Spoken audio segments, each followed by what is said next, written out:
So 2023, oof.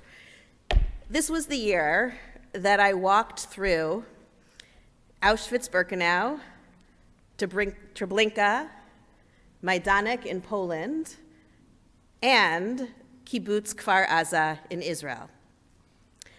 And I wore the same pair of shoes on both trips.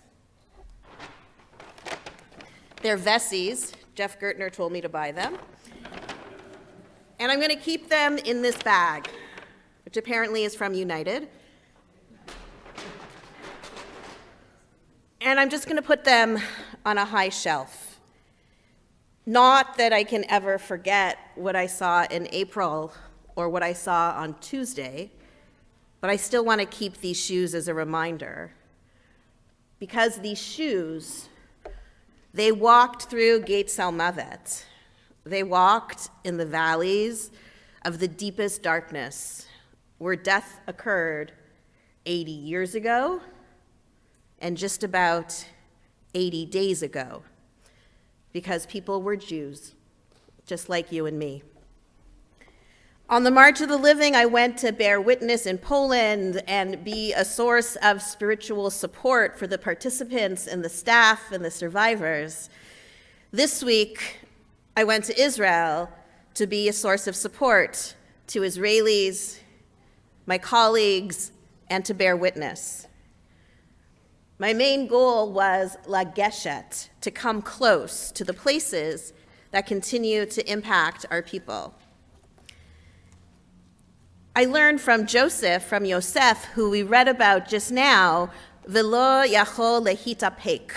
He couldn't restrain or hold it in anymore.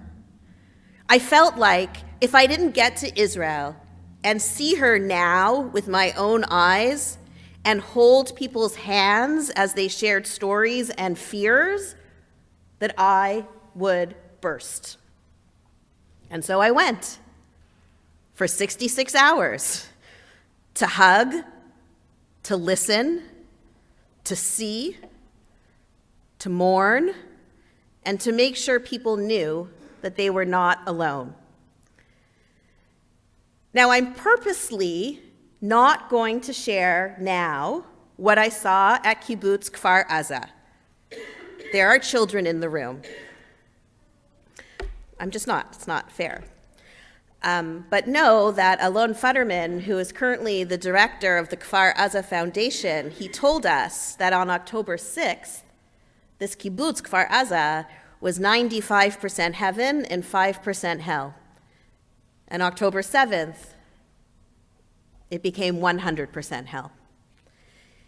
If you want to see any of the photographs and videos that I took, I will gladly show them to you, because we spent over 2 hours there, and I will never be the same.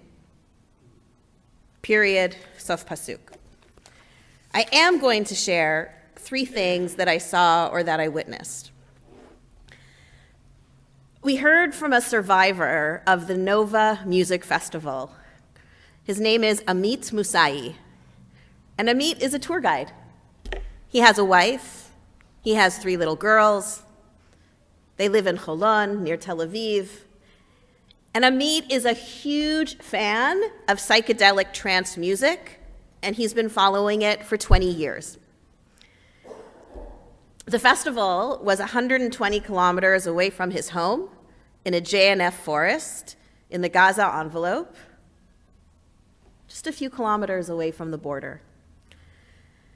Amit drove to the festival in his own car with 4-wheel drive, which is actually a very important detail, with 3 of his friends.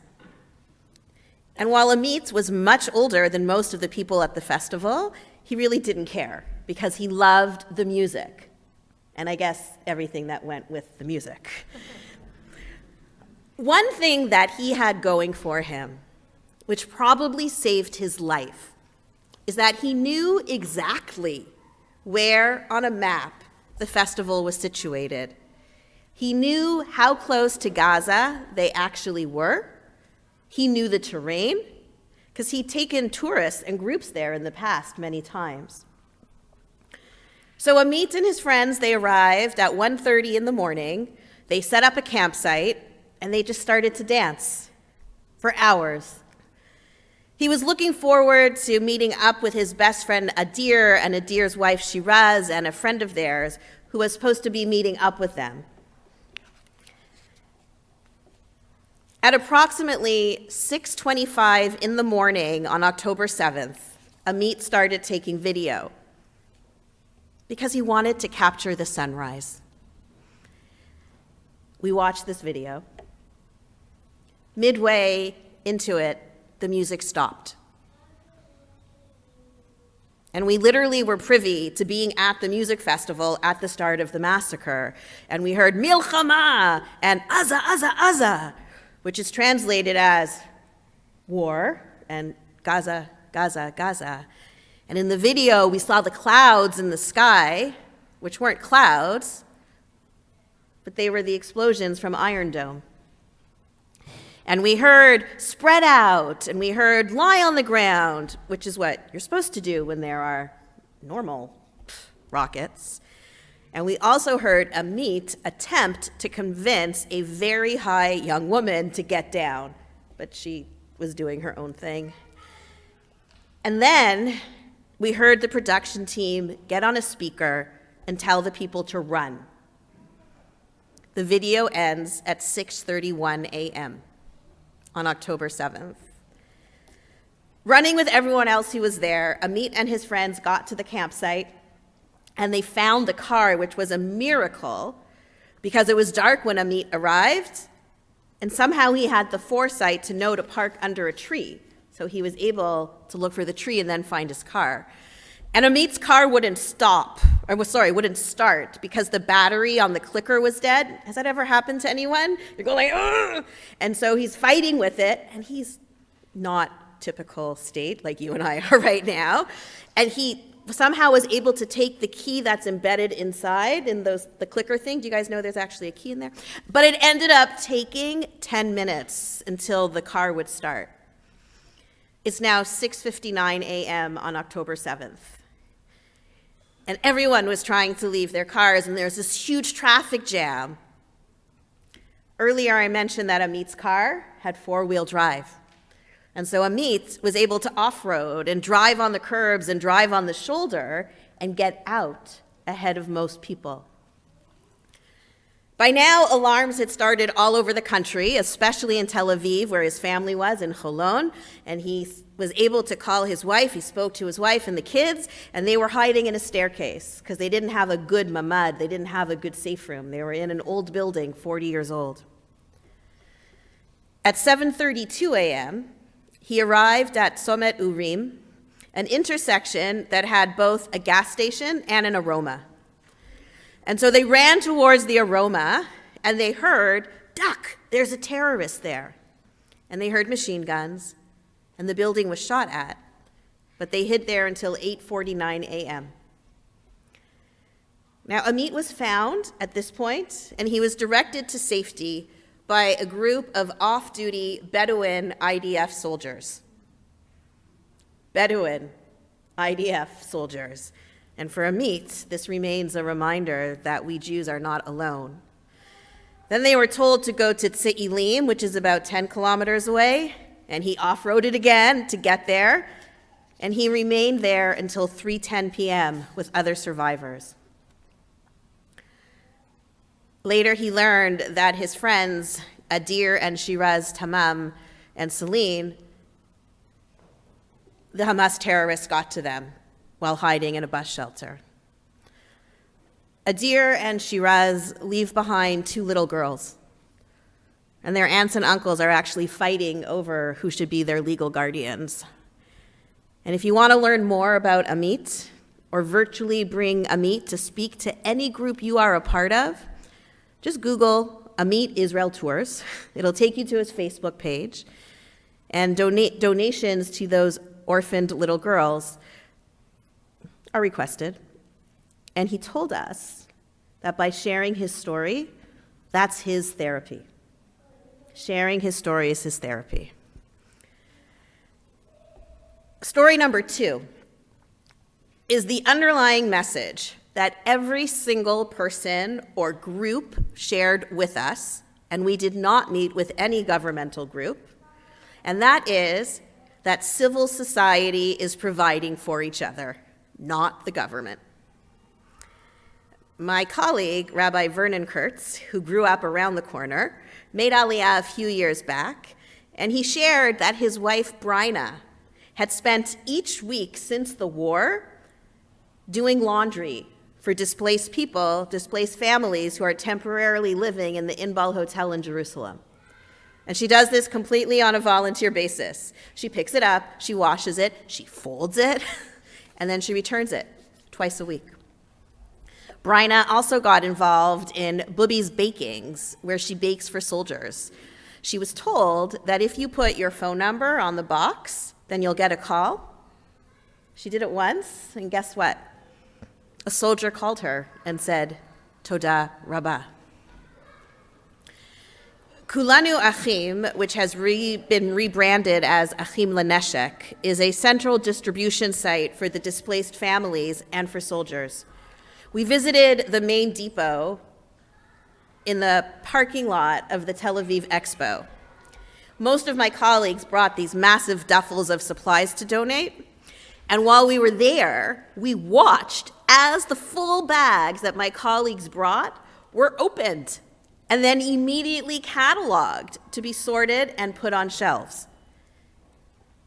While we were there, we heard about the important work that they're doing supporting all of the impacted civilians in addition to soldiers. But for me, the hardest thing to see there was the row of size 2 to 4 little kid winter coats. Think about it. It gets cold in the south and in the north at night in the wintertime in Israel. Why would parents think to evacuate with those on October 7th? In the Haftarah, Yaakov just read the words, Ve'asiti otam legoy echad ba'aretz, beharei Yisrael, umelech echad yeh lechulam, lemelech, ve'lo yo'od l'shnei goyim, ve'lo yechatzu od l'shtei mamlachot od. I will make them a single nation on the land, on the hills of Israel, and one king shall be king of them all.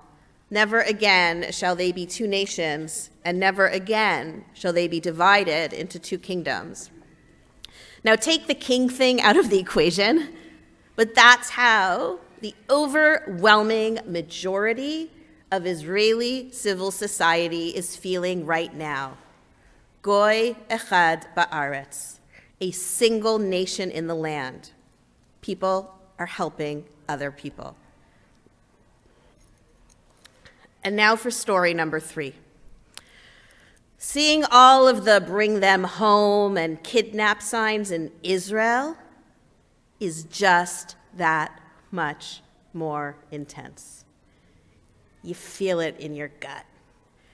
And maybe it's because chances are people in Israel are 1 or 2 degrees of separation from the faces on those signs.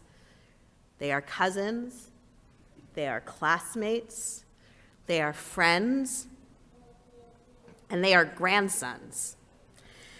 On Wednesday night, we participated in a prayer and song circle led by the Masorti movement. You might have seen the video on our social media channels. While we were there, a woman named Varda, who is the Savta, the grandmother of Idan Alexander, joined our circle. And holding the kidnap sign of her own grandson, she shared his story.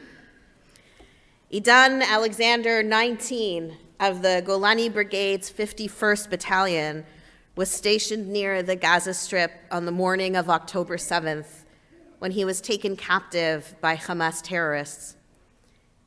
Idan joined the IDF as a lone soldier after graduating from high school in 2022. When all of his friends went away to college, he made Aliyah to be a lone soldier because he loved Israel.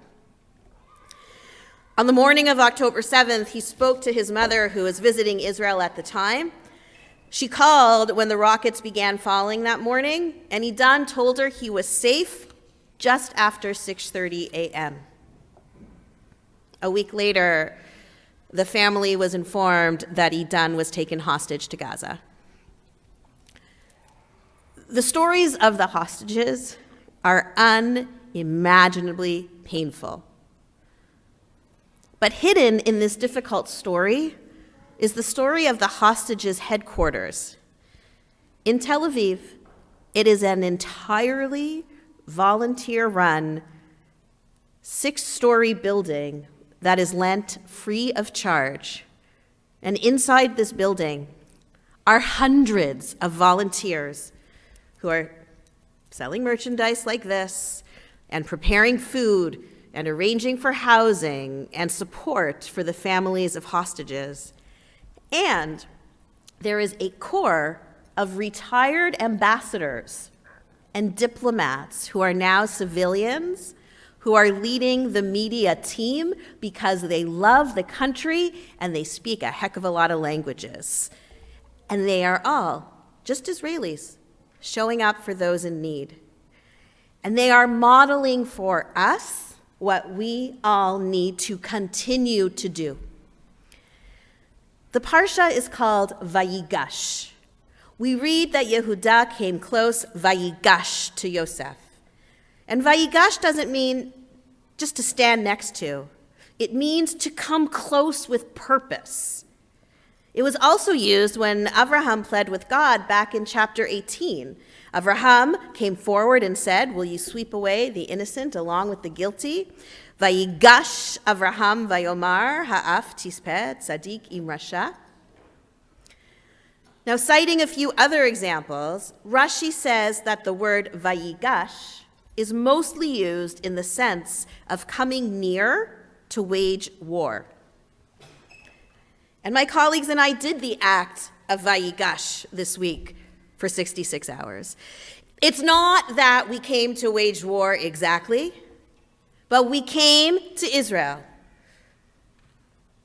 to become eyewitnesses to those that say October 7th never happened, to those who dismiss the plight of the hostages, to those who dismiss the plight of the women, and to those who say that Israelis are evil. If I have enough in me, I am going to double down and do more on my support of Israel and her right to defend herself. And I'm asking you to join me, because people get fatigued and winter vacation has started. But don't drop the issue, because it is an existential issue and it is core to who we are as a people. As Lara said last week from this bima, we are am echad im lev echad. We are one people with one heart, and we must continue to support Israel however we can, whether it be safely visiting and volunteering, or posting on social media, or with our checkbooks to individual causes and communities, or to UJA. And we must get as many people in each and every network that we belong to ask them to advocate for the hostage release and get them to do the same. Because there can be no ceasefire without bringing our brothers and sisters home. This morning, a lot of people have asked, how are you doing? How are you managing? How are you putting it all together? Well, if the weather permits, I'm just going to take time for long walks. But you can be sure I'm going to wear a different pair of shoes. Shabbat Shalom.